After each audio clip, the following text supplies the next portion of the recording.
was a poor third and trying to gain ground. And he said, I'll give you money.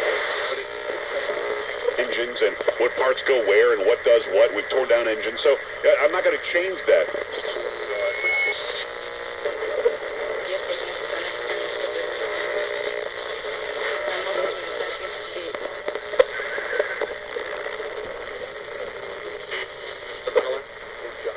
That's a good number to strive for.